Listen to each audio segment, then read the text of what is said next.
Thank you for watching Know the Fund Managers today. We are so delighted to have Ms. Medha Samant, the Investment Director for Fidelity International, to share her view about the Indian market for us. Ms. Samant joined Fidelity in 2010, and he has over 25-year experience in the equity markets and academic research in India and Hong Kong. Before joining Fidelity, Ms. Samant was a portfolio manager covering the Asia ex-Japan equities, including India, Indonesia, and Malaysia. Hi, Medha. Thank you for joining us today. So the first question I would like to ask is about the long-term outlook for the Indian market, because investors really want to know about the investment outlook for the India over the long term. Yes, India is a very interesting opportunity set for us, and it is really about the long-term horizon when we look at investing in Indian equities. And there are a few reasons for that. One is that when you look at the structural growth story for India, it displays 6 to 7% GDP growth rate, and that makes it the fastest growing key economy globally. Now this 7% growth rate has been sustained by the country for a number of years, and it's only second to China. In fact, it's faster than China right now. But when you look at per capita GDP, India is at least 15 to 20 years behind China. And that's the real exciting part of the story, because it's a poor country, and as it grows at a very fast rate, there are a number of opportunities that are present across sectors. From an equity markets perspective, India is a very deep investment universe. It's a stock picking market. When you look at the history of stock ownership in India, it has been very long. Foreign investors generally hold between 20 to 25%, and we have seen some very long-term compounders that have emerged, and these are domestic companies. And thirdly, when you look at the Indian market, its long-term trend, despite periods of short-term volatility, over the longer term, so when I say 10 to 15 years, India has generated almost 10% compounded growth in US dollar terms. And that's really what makes us most excited.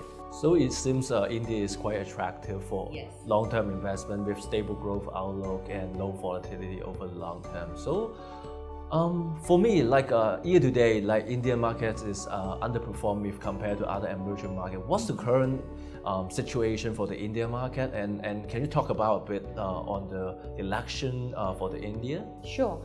When we look at India currently, we think of it in different categories or different buckets, or cycles rather. So we have the macro cycle, and I've just spoken about the fact that it has above trend economic growth relative to the rest of the world.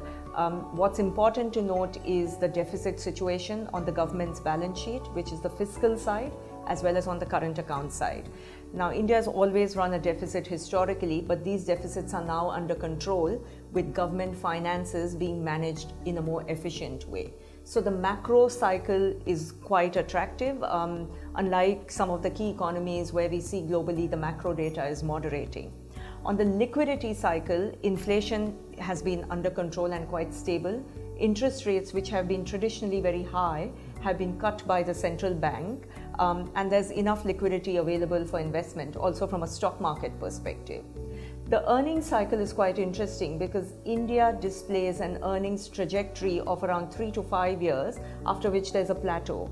Today we are at the end of that 5-year cycle, so almost at the trough, and we think that we are at a cusp when earnings could start recovering from this low that we see now. And finally, valuations. It's not the cheapest market in the region, but when you look at Indian valuations compared to its own historical averages, it's trading close to that average. So India's valuations have ranged between 12 times to 25 times, and currently the market is around 17.5 times. So it looks quite attractive to invest in India for the time being. So can you talk about what are the market opportunities right now? Yeah, sure. Currently we are heading towards a national election, and there's an event risk on the horizon because it's always hard to predict who would be the winner.